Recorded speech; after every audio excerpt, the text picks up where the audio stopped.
Hi, my name is Nancy Love. I'd like to talk to you again today about a return to innocence. It is, I'm not going to talk over it yet. I have been writing a book and a screenplay called Return to Innocence. And that is supposed to be produced or finished sometime in 2021.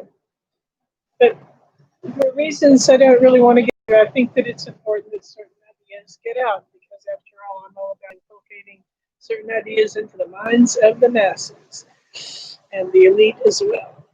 So, Return to Innocence has to do with a planet that is essentially ruled by a series of underground computers. The people, even the animals, maybe to some extent even the plants, I'm not sure, can't not be nanobotic. And these nanobots do have a means of helping the computer control all life on Earth, or all life on this planet. Nobody knows how long the computers have been there. There are huge city-sized computers underneath most of these cities. And particularly national capitals like under Washington, D.C. or London, or under the most important cities in the world, there are city-sized computers that have been maintained for thousands of years, and no one knows who built them, who left them there, or even what purpose they serve, other than to control everything. So it's a big mystery, and that mystery is resolved later on in the book, or hopefully the movie, that I'd like to produce called Return to Innocence. The problem is things are going along rather swimmingly until this ends and releases some computer code in the form of its own nanobots, and a computer virus literally gets loose and replicates and goes after all the hardware on the planet, including but not limited to the nanobots that are inside all the organic matter and the nanobots that, rather the computers that are running the nanobots.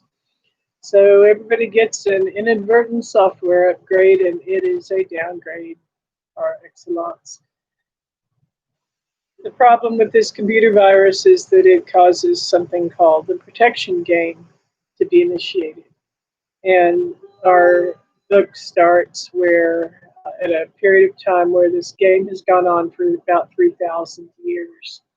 So for many thousands of years, everybody on this planet that is humanoid has been forced to make horrible choices that don't make any sense in a holy or natural environment. There is such a thing as a natural choice. If you were in a flood and had to abandon all your property, the vast majority of us would save the living and leave the stuff. But some people, believe me, some people on this planet would abandon the living and save the stuff. So it comes about that these choices are not natural. And in fact, these choices are unholy. In the protection game, the choices that are asked of people are unholy.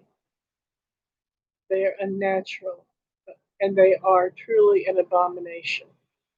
They go against the grain of creation, and no one should ever have to make the choices that people in the protection game are forced to make. Some of you see where I'm going with this, don't you?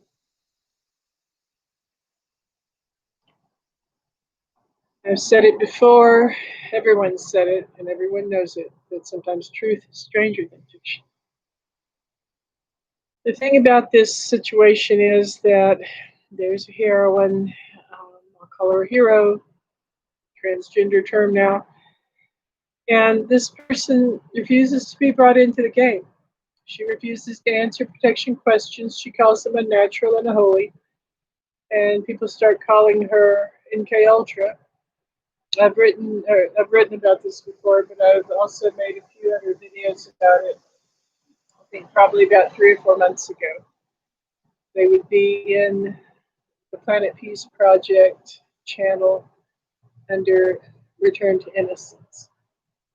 So this person is a person of such adamant courage. I mean, there's courage and then there's adamant courage. She won't play the game.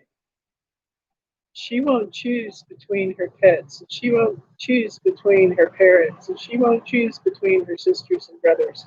And she won't choose between your life and hers. And she won't do it because she calls it something like immoral. And you know what? For decades, people say, you know, you're the only person I know who uses words like ethical and moral. But she keeps using words like ethical and moral. And she's the most honest, beautiful soul you could hope to meet in fiction or reality. Our hero is truly a person of immense courage as well as intellect and dignity and wisdom. And that's a good combination in any hero. So, in this fictional treatise, the woman recruits others and she calls the process of rebellion or resistance unanimity. She says that she gets a transmission somehow from um, other planets in which they say that one thing that works is when enough people stop playing the game, the virus short circuits and fritzes out, and the computer maintenance techs are able to withdraw the remnants of the virus from the computer, and it no longer affects the hardware and the software simultaneously because enough people actually get courage, and enough people actually get wisdom, and enough people actually understand what moral dignity truly is, and enough people on this planet understand that to answer protection questions, and certainly to ask them of others, to ask protection questions is unholy, and it is unnatural, and it is undignified, and it's got to go. The game, it's out of here. Game over. Some have questioned this idea that a single individual could start such a movement. But hey, when has a single individual not started a movement? Somebody has an idea. Somebody alone in their own thinking has some spark and some concept. And out of a concept in one individual's mind, whole social movements and massive transformation is formed. Lech Walesa in Poland is one of those people. He had an idea, he got tired of living the way he lived, he stood up, he started talking. Before too long, he was 1,000,000 strong. There's a book called This Perfect Day by Ira Levin. And in This Perfect Day, one person just has enough. He finds other people who are like-minded, and together they bring down a whole system that is in some